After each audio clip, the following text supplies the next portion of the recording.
तो कुरुक्षेत्र की उस विशाल युद्ध भूमि की मतलब कल्पना करें। हाँ। दोनों ओर सेनाएं एकदम तैयार खड़ी हैं। हाँ। हवा में तनाव है, अजीब सा भारीपन।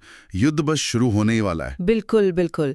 ऐसे माहौल में आज हम भगवत गीता के पहले अध्याय के दूसरे श्लोक पर थोड़ी गहराई से बात करेंगे। हाँ, और साथ में श्रीलो प्रभुपाद के तात्पर्य को भी देखेंगे। जी। इस दृश्य में संजय अपनी दिव्य दृष्टि से सब कुछ देख रहे हैं और वो राजा धृतराष्ट्र को बता रहे हैं, जो देख नहीं सकते। हाँ, जो नेत्रहीन है। और संजय खास तौर पर उस पल के बारे में बता रहे हैं जब राजा दुर्योधन पांडवों की सेना की व्यूह रचना देखता है। अच्छा, वो क्षण। संजय कहते हैं, दृष्ट्वा तो पांडुवानिकम व्यूढ़म दुर्योधनस्तदा आचार्यमुपसंगम्य राजा वचनम अब्रवीत।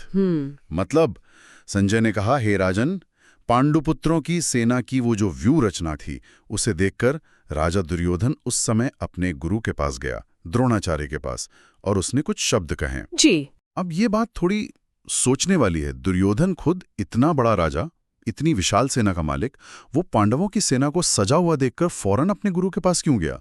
मतलब ये उसके बारे में क्या बताता है? हाँ, देखिए, यहीं पर शीला प्रभुपाद का जो तात्पर्य है ना, वो हमें बहुत कुछ समझाता है। पहले तो हमें ये याद रखना होगा कि धृतराष्ट्र सिर्फ आंखों से अंधे नहीं थे। आध्यात्मिक रूप से भी। बिल्कुल।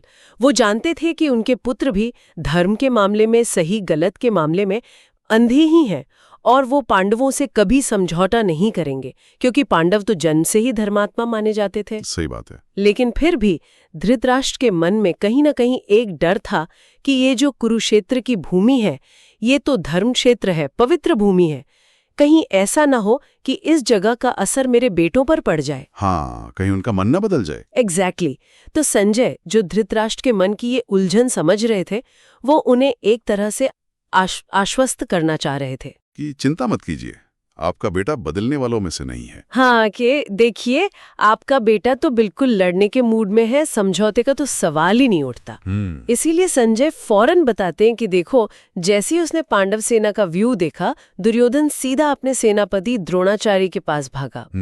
अब ये देखिए, ये उसकी एक तरह की राजनीतिक समझ तो दिखाता है। जैसा तात्पर्य में भी लिखा है कि वो राजनीतिज्ञ बनने के लिए सर्वथा उपयुक्त था। हाँ, मतलब एक स्मार्ट पॉलिटिकल मूव जैसा लगता है ये तो। बिल्कुल। स्थिति की गंभीरता को उसने तुरंत भांप लिया और अपने कमांडर इन चीफ के पास पहुंचा, सलाह मशवरे के लिए। तो ऊपर से देखने पर तो ये कुशल राजा का रणनीतिक कदम ही नजर आता है। हाँ, बिल्कुल।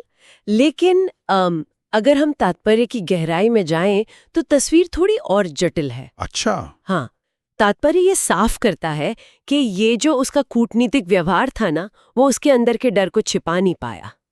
कूटनीतिक व्यवहार उसके भय को छिपा न पाया। ओहो, तो मतलब डर गया था वो। ऐसा लगता है। पांडवों की सेना जिस कुशलता से, जिस व्यूह रचना में सजी थी, उसको देखकर दुर्योधन के अंदर कहीं ना कहीं एक गहरा डर समा गया था। उसका द्रोणाचार्य के पास जाना सिर्फ रणनीति नहीं थी, वो उसके अंदर जो खलबली मची थी ना, उसका भी संकेत था। अच्छा, तो इसका मतलब ये हुआ कि बाहर से भले ही वो एकदम आत्मविश्वास से भरा राजा दिख रहा था, एक कुशल राजनीतिज्ञ, लेकिन अंदर ही अंदर पांडवों की संगठित शक्ति और शायद उनकी धर्मपरायणता भी उसे कंपा गई थी। निश्चित रूप से, बिल्कुल। अगर हम इसे थोड़ी बड़ी तस्वीर में देखें ना, तो ये प्रतिक्रिया युद्ध के मैदान में असली लड़ाई शुरू होने से भी पहले दुर्योधन के मन में चल रही लड़ाई को दिखाती है। अंदरूनी लड़ाई। हाँ, उसके अपने आत्मविश्वास और उसके गहरे डर के बीच की लड़ाई। ये सिर्फ एक सैन्य आकलन नहीं था कि उनकी सेना कैसी है, ये एक तरह का भावनात्मक झटका था।